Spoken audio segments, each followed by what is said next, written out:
Welcome back to another episode of Queen Convos. It's your girl Melissa. Thank you for tuning in this week. I appreciate it so much. Before we get into our Queen quotes of the week, I just want to admit a bad habit that I have. And let me know if you guys do the same thing or if it's just me, because I just need to know. I just need to understand what's going on. If it's something that I need to get together or it's just something that needs to change across the board. Okay. So when I'm on social media, I'm on Instagram, I'm on Facebook or whatever, I tend to only look at like the first 3 stories that I see at the top of my social media pages, and I forget that there's all these other stories down the line. Is it just me? Because I don't know why I only think that there are only 3 stories. That there's only 3 stories out of all the whatever friends that you have on your pages, but I only tend to look at the first 3 that appear. Like, is that crazy? Is that weird? And I don't mean to, and I need to get better at just like scrolling and looking, at other people's, because I want to show people support, because people watch my stories and I want to make sure I'm watching other people's stories as well. So I want to reciprocate that. You know what I mean? I don't know. And I don't know why I only look at the first 3. But anywho. Just let me know if you guys do the same thing or if you find yourself doing the same thing or whatever. I just thought it was something interesting that I caught myself doing. And I'm like, what? Melissa, what are you doing? Like, there's other people's stories that you could watch. Anyway, and I'm not some type of weirdo either where, I'm creeping on people's stories. But if you post something, I figure like, okay, well, let me give you a little bit of respect to go ahead and watch what you post, right? I don't know. Gary, pray for me. Anyway, let's get into our Queen quote of the week. It says, "My value and my worth is not attached to anyone or anything." I felt that one. My value, like, you don't create my value. I don't create your value. Anybody or anything does not make me any more or less valuable than I already am. I am worth more than all the gold, the rubies, the platinum, whatever. I am priceless. You can't even evaluate me. It's impossible. And you should feel the same way about yourself as well. So anybody who comes and tries to diminish your value or diminish your accomplishments, diminish who you are as a person and your character, they have to get out of here, because we do not play those games. We are priceless. I'm going to say it again so you have an opportunity to write it down. And it says, "My value and my worth is not attached to anyone or anything." And that is your Queen quote of the week. So for today's royalty time, you know the drill. Let's go ahead and answer some of these questions from the blank and cards made by the Skin Deep company. I think it's the Skin Deep company. I got them off of Amazon. You can look them up. They have different categories of cards. This is the Stranger's Edition. First question. What do you know now that you wish you knew then? Do we have time in this podcast to answer this question? There is so many things that I know now that I wish I knew then. The main thing that comes to mind, the first thing that comes to mind, is learning about credit, the importance of credit, the importance of stacking. I feel like I've answered this question before because it's just coming so easily to me. But anyway, the importance of making sure your future is set up financially and learning about that sooner rather than later. That's just point blank, period, straight to the point. I don't have to say anything else. Next question. Describe the first time your perspective changed significantly. Dang, the first time? the first time, okay, so I will say, just off the top of my head, dealing with my husband, and this was years ago, where he just opened my mind to the fact that once you are living a certain way for a very long time and almost all your life, you think that what you're living in is normal until you are exposed to something different. So my family used to be a family of worriers. Like, they used to be very, not pessimistic, but just worrying about every little thing, and really just being overly passionate, overly emotional about everything. And then I experienced something different with my husband. It was just a different environment, very peaceful, and like less worry, and just, it was just different. But you don't realize that you are like overly emotional or constantly worrying all the time if you've done it all your life and it's just normal to you, and everyone else around you does the same thing, so it's normal until you step out of that. So I guess that would be one of the first times that my perspective changed significantly. There's been a lot more times, but that's the first one that I can come up with. What has been your greatest test, and what did you learn from it? Honestly, I feel like my greatest test has been just this season that I am in right now, because it's really causing me to learn how to, one, not make the same mistake twice, two, allow me to learn about preparation and being prepared for the things that you want and that you are praying for before they come, and being flexible. This season really has, I don't even know if it's this, I would say the season that I'm coming out of and going into a new season, a winning season. But the season before my winning season, the season before this season, the season before my winning season, which is currently right now, it was a lot of testing. It was a lot of learning that I had to do, and a lot of growing up that I had to do. All right, well, I'm going to leave that there.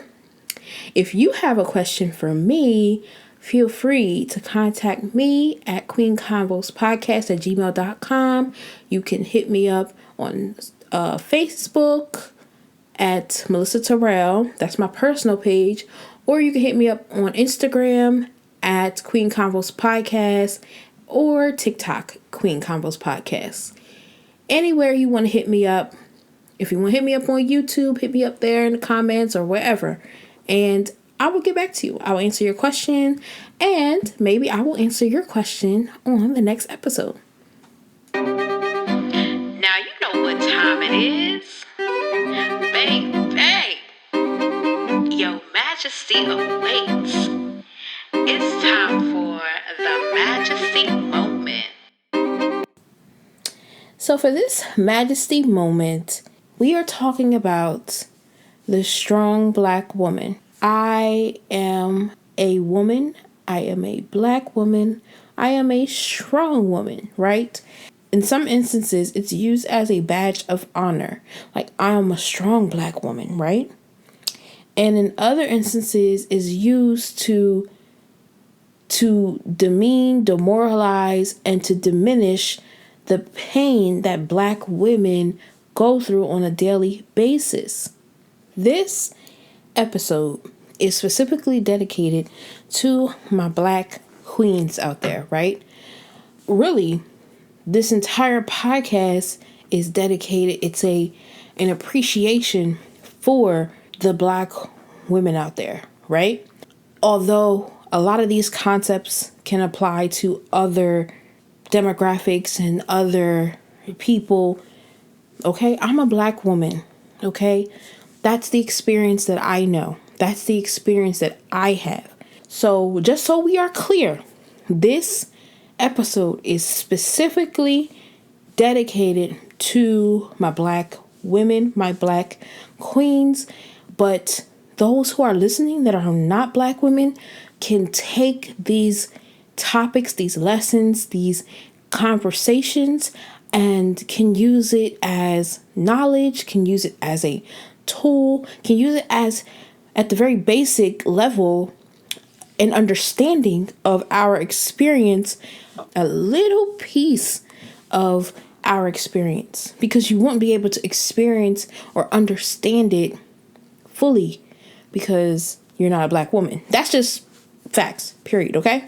So if you saw the title of this episode, it's called Strong Black Woman with a question mark. And it's specifically a question mark because I just have some questions that I feel like society needs to answer for us. And we need to answer for ourselves. Why do we have to be strong Black women? Why are we labeled strong Black women? Why is the term strong Black woman used as a badge of honor in some cases, and in other cases used to demean, demoralize, and diminish our pain? Why is it the fact that we have to be strong and we can't feel? We can't have emotions. Why is the term strong Black woman used to diminish the fact that we too have issues that we have to resolve within ourselves? Why is strong Black woman used as a term to diminish the fact that we have pain? Why is the strong Black woman used to diminish the fact that we sometimes have weak moments and we are almost expected to be superhuman? Like, we are not human, but we are superhuman. Why is it that the term or the phrase strong Black woman is used to dismiss our feelings? And when we address our feelings, then we become not only the strong Black woman, but the angry Black woman, which is a whole nother conversation.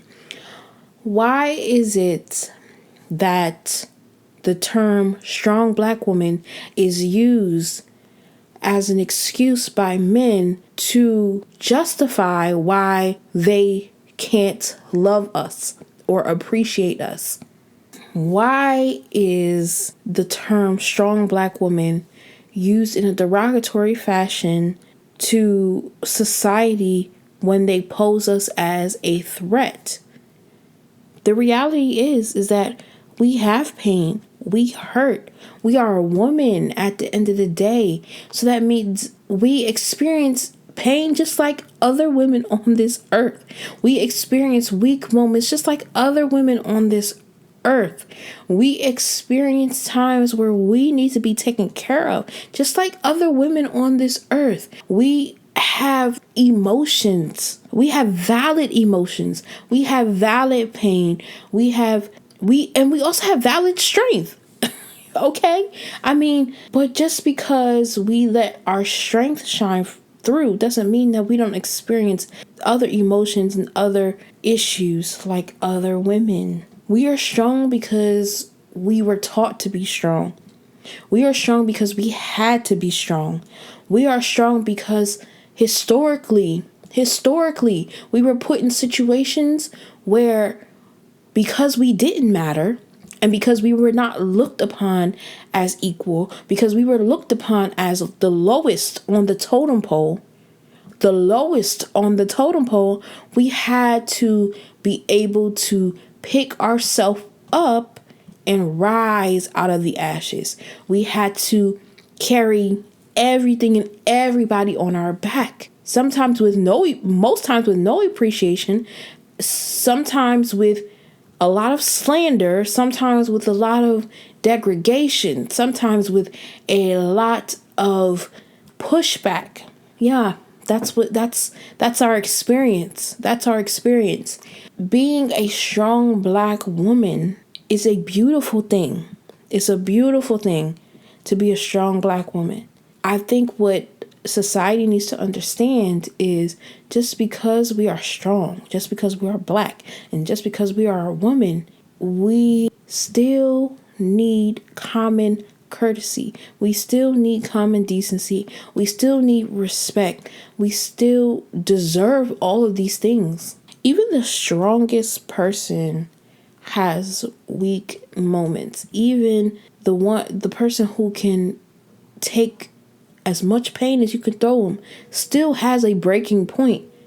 As a strong black woman, speaking for myself, I still need support. I still need love. I still need care. I still need affection. I still need equal treatment in hospitals, equal treatment in doctor's offices, equal treatment in social settings and social situations. I still need competitive pay when I'm working at a position of which my qualifications either match or exceed those of my white men and women counterparts. That's the reality. That's the reality of the situation. As a strong black woman, I still need someone to sit with me and let me vent and let me cry and let me expose my heart and my emotions and be vulnerable without judgment, without dismissing my feelings as though I don't matter. It's so crazy to me that as black women, we are killing the game. We are killing the game in the educational realm. We are killing the game in the creative spaces. We are killing the game in entrepreneurship. We are killing the game, period. But yet we still get the least amount of respect, or we still get boiled down just to our body, or get subjected, just like looked at as some type of sexual fantasy or some type of fetish or kink. That's crazy to me. Even with all of that, we still keep our head up and we still keep going. But that doesn't make it right. If I had to say anything to anybody else that's listening out there that's not a black woman, I would say to remember that at the end of the day, a strong black woman is a woman, and a woman is a human. And just like every other human on this planet, we have emotions, feelings, fears, anxieties, triumphs, accomplishments. We have it all. We have it all. And we just want to be seen as though we matter, that we are human, that we are a woman. We're not some type of robotic superhuman like created in a lab. We have blood running through our veins. We have skin. We have organs. If you cut us, we gonna bleed. We just want to be seen as that. And we want to be able to expose that and show that side of us without being reprimanded or without being looked down upon, without being judged, without being chastised. We just want to be able to show all of us and to be seen and appreciated. I want to know what your experience as a strong black woman, or what you think that means to you. Let me know in the comments. Let me know what you think about this topic. Let me know if you think that I'm completely off on my viewpoint or my experience. Well, you can't really tell me that my experiences are wrong because they're my experiences, but let me know what you think about what I have said during this time. And if you have anything to add to the conversation, let me know, because I would love to hear it. I would love to read it. And for those who don't understand, I'm sorry, but you'll never truly understand. But if you don't understand just the basics of treating humans with humanity and with respect and with dignity, there's not much that I can say to you to help you get it or to help you understand. So I'm not going to try. You're just going to have to be open and do your own research and do your own searching within yourself to understand why you aren't able to understand those basic concepts before you can understand this topic, okay? If you're a strong Black woman, just know that I love you all and you are amazing. You have a purpose. You are beautiful. You are intelligent. You are here to do great things.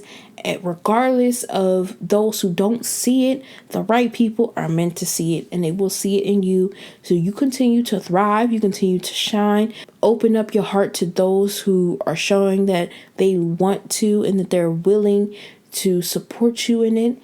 And you keep moving, you keep holding your head up, because there's no way for us to ever think that we should be holding our head down. All right, I'm going to get out of here. It's your girl, Melissa. And remember to adjust your crown, walk in your purpose, and always remember who you are. Catch you later. Hey, you guys, it's your girl, Melissa, host of Queen Convos, Life Goals for the Queen in You.